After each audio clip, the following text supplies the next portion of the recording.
Et sur de crypto, les infos crypto pour ceux qui n'ont pas le temps, la galère des cryptos en France, les gars. On va bien entendu revenir sur tout ce qui s'est passé ces dernières 48 heures, allez, 24 heures, notamment du côté de BitGet et de la MF.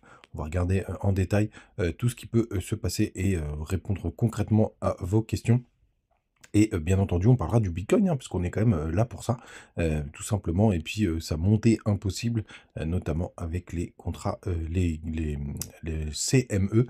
On va aller regarder ça, bien entendu. Restez branchés. Le BTC ce matin, il prend 1,6%. On a repris les 69 000 $. Bravo, c'est fait du bien. On est à un plus 1,3% du côté d'Ethereum, juste un peu en dessous des 3 400 $. Sur le reste de la map, on a CryptoClebar qui est en forme ce matin, un joli 6%. Avax 3,6%. On a quand même Bitcoin Cash qui retrace de 2%. LTC plus 4%, Ethereum classique qui pousse un joli 3,4%, MNT un joli rebond 5,4%, WIF qui nous pousse 10,4%, TAO qui corrige 3,2%, CAS 6,5% ce matin. PP 4%, et allez, je vais jusqu'à la 52e position, puisqu'on a un FTM qui nous pousse 7,5%. Bref, un dimanche dans le vert, c'est assez rare, mais malheureusement, attention les gars, les moves du week-end, c'est très dangereux. Pourquoi hausse impossible du BTC? On va commencer tout de suite avec tout simplement le gap CME qui pourrait se former. Bien entendu, la journée n'est pas finie, donc il va falloir attendre de voir tout ce qui se passe. Mais nous avons clôturé à 68 000 $. Donc attention, on est à 69 000. Alors attendez, puisque la clôture est un peu différente quand on passe en daily. On a clôturé même à 67 755 $, donc un joli gap qui est en train de se former. Donc grande méfiance les amis. Malheureusement, on pourra avoir un beau retracement pour aller le combler. Comme vous l'avez vu, ça peut prendre 48 heures, ça peut être immédiat et ça peut prendre 2 semaines. C'est ce qu'on a vécu sur le gap qui était juste ici, vous voyez, qui était juste là. On a pris un peu de temps pour aller le chercher et on a fini par y aller. Pourquoi hausse impossible? Bah, tout simplement parce qu'on est en train de se comprimer dans ce triangle de contraction. Vous voyez juste là, donc je ne serais pas surpris qu'on aille chercher les 70 200 $ qui se situent juste en haut de ce petit triangle. Hop, ils sont juste là. Et vous allez voir, ça coïncide pas mal avec une zone de liquidité, notamment avec des leviers qui sont pas mal de liquidations qui se situent sur cette zone, hein. Vous voyez les petits traits jaunes. Et puis après, bien évidemment, on a, j'espère, une direction qui pourrait se former. Alors attention, on fait out, hein. La tasse et anse, elle fonctionne plutôt pas mal, puisque vous voyez, hop, la tasse et la anse qui, on est en train d'aller chercher la target. On n'est pas obligé d'y aller, bien entendu. Mais on va voir ce que ça va donner. Mais je pense que c'est ce triangle qui va nous donner sûrement beaucoup d'informations pour les prochaines semaines, voire les prochains mois. Donc je le surveille comme le lait sur le feu, bien entendu les gars, puis on en parlera tous les jours ensemble. Du côté du daily, rien de très intéressant non plus, hein. On voit bien qu'on est en train de travailler aussi l'ancienne ATH, hein, vers les 69 000 $, hein. Vous voyez, ça le travaille beaucoup.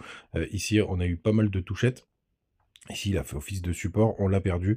Là, on est en train de le travailler. On va voir, bien entendu, ce que ça va donner.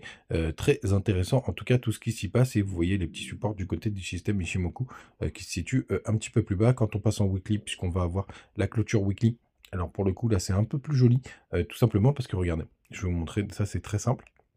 Ici, on a fait une grande mèche quand on a été chercher quasiment les 74 000 $ et on s'est fait rejeter. On a eu un joli doji pour le coup, un toupie, pardon, une bougie toupie et on a été, on s'est fait rejeter. La semaine dernière, vous voyez, on a fait notre première clôture au-delà de l'ancienne ATH, hein. C'était jamais arrivé, donc c'est le record de clôture, pardon. Hebdomadaire, désolé pour ce petit bug, et là aujourd'hui on pourrait voir un joli pullback justement sur l'ancienne ATH, donc ça ce serait plutôt positif si on ne regarde pas bien entendu la mèche, donc très très intéressant du côté du weekly et un peu plus d'opium. Mais malheureusement, il va falloir un peu plus d'informations pour que ça se, tout simplement que ça se déroule un peu mieux. Il faudrait voir vraiment ce que ça va donner. On a la Tenkan qui se situe aux 58 000 $ et on a aussi notre Kijun qui se situe aux 50 000. Pour le coup, on va voir ce que ça va donner. C'est les deux supports intermédiaires si jamais on a une plus grosse correction. Les amis, du côté des autres indicateurs, sur l'indicateur Alcon Season Index, on a toujours ce petit retracement. Mais moi, j'aime beaucoup la forme que c'est en train de prendre. Pour le coup, quand ça va décoller un petit peu plus fort. Du côté du halving, c'est désormais dans 12 jours, les gars. Ça arrive à grands pas. C'est prévu pour le 20 avril à 2 h du matin. Complètement, barjot, ETH face à BTC, grande méfiance les gars, malheureusement, on est en train d'aller creuser, du pétrole. Je m'attendais vraiment pas à ça. On est très, très proche des anciens lots. Si jamais on a un retournement, ben ce serait le moment d'aller chercher. Alors est-ce que on va aller chercher les petits stops de ceux qui tradent ETH face à BTC? Pourquoi pas? Mais c'est vrai que là, c'est vraiment, dégueulasse, ce que nous fait, Ether. On a toujours cette trendline long terme. Enfin, ouais, plutôt long terme, qui existe ici puisqu'on est quand même en weekly. Quand on l'aura enfin dépassé, peut-être que ce sera le moment pour ETH de briller. Mais pour l'instant, c'est, pas le cas. Les gars, n'hésitez pas à nous rejoindre du côté du Telegram, du Twitter et bien entendu, on va parler du sujet, chaud, du moment où je vous ai partagé, toutes les informations, que vous m'avez demandé. Donc qu'est-ce qui se passe? Bah, c'est tout simplement, l'AMF, qui a rappelé, dans un communiqué que, Bitget était, était tout simplement sur la liste noire, du côté, qui était sur la liste noire des crypto-actifs, des plateformes de crypto-actifs. Donc moi, je suis allé vous chercher cette liste noire, hein. Bien évidemment, je vous ai partagé, toutes les informations pour que vous, sachiez tout, avec même un screenshot où effectivement il y a, Bitget et vous voyez d'ailleurs à l'endroit où il y a Bitget, il y a aussi Bybit. Donc si vous voulez consulter cette liste, elle est, disponible. Je vous l'ai mis, du côté de Twitter, hein. Là, je suis en train de cliquer dessus, vous avez tout qui apparaît. Et ce que je voulais vous dire à ce sujet, parce que bien entendu, Bitget, moi, c'est une plateforme sur laquelle je suis depuis, des années. D'ailleurs, je continue, à être dessus et vous m'avez posé plein de questions et c'est, tout à fait normal, et je vais y répondre. Donc ce qu'il faut savoir, c'est que en France, c'est une véritable galère, sur le marché crypto. Je vais vous rappeler tout ce qui s'est passé. Vous avez eu d'abord Binance, souvenez-vous, il y a, quelques années.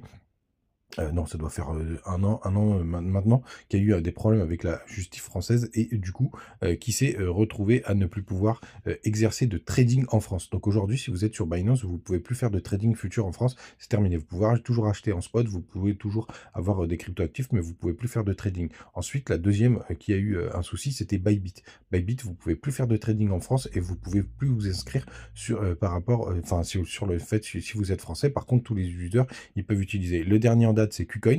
Alors pour eux, c'est un peu plus border parce que c'était des accusations pour le coup de blanchiment d'argent. Et là, je peux comprendre le parallèle avec FTX, même si je pense que on n'est pas sur les mêmes niveaux et que c'est plutôt les personnes plutôt que la plateforme en elle-même. Et là, vous avez Bitget. Là, c'est tout simplement un rappel, et vous le voyez bien hein, dans le titre. L'AMF rappelle au public que la plateforme de trading Bitget est inscrite sur liste noire. Donc en fait, il n'y a rien de nouveau. Donc du coup, bien entendu, qu'est-ce qui peut le pire qui puisse arriver? La réponse officielle de Bitget, c'est déjà qu'il notifie les recommandations, enfin ce que nous dit l'AMF, mais surtout que possiblement le pire qui puisse arriver, c'est qu'on puisse plus s'inscrire sur la plateforme, que les utilisateurs inscrits puissent quand même accéder à leurs fonds, et bien entendu qu'on ne puisse plus faire de trading. Donc qu'est-ce que je fais? Moi personnellement, ce genre de cas, moi j'ai mes fonds qui sont toujours sur Bitget parce que je veux quand même vous rappeler un truc, c'est que tout le monde s'en fout de la France, hein. C'est pas ça qui va faire retracer, le BGB, c'est pas ça, qui va faire retracer le Bitcoin. Tout le monde s'en fout complètement, de la France.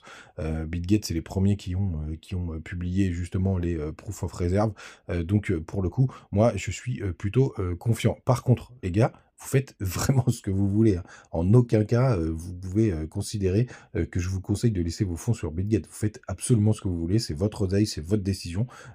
Vraiment et je compte vraiment, enfin, écoutez bien ce que je vous dis là les gars, c'est vraiment très important. Si vous avez, le moindre stress, la moindre inquiétude, vous pouvez, bouger, vous faites ce que vous voulez, c'est votre oseille, hein. Moi ça m'embête bien entendu parce que, c'est toujours un petit peu chiant parce que c'est toujours un débat et cetera. Mais, pour le coup, moi, je touche pas à mes fonds, j'attends des informations. Mes contacts chez Bitget, bien entendu, ils me tiennent, au courant. Je leur pose plein de questions, comme vous, donc hésitez pas, à me les poser. Je les poserai aussi, bien, entendu. Les gars, vous savez tout, passez une très, très bonne journée, passez un très bon dimanche. Il fait dégueulasse à Paris. J'espère qu'il fait beau, par, chez vous, mais bon, j'ai pas trop l'impression. Et pour tous ceux qui nous écoutent, depuis l'étranger, ils doivent bien se marrer quand ils voient le bordel, ce qui se passe chez nous, dès qu'un échangeur est dans le viseur d'une autorité. Enfin bref, les gars, passez une très bonne journée, passez un très bon dimanche et on se retrouve, demain. Ciao.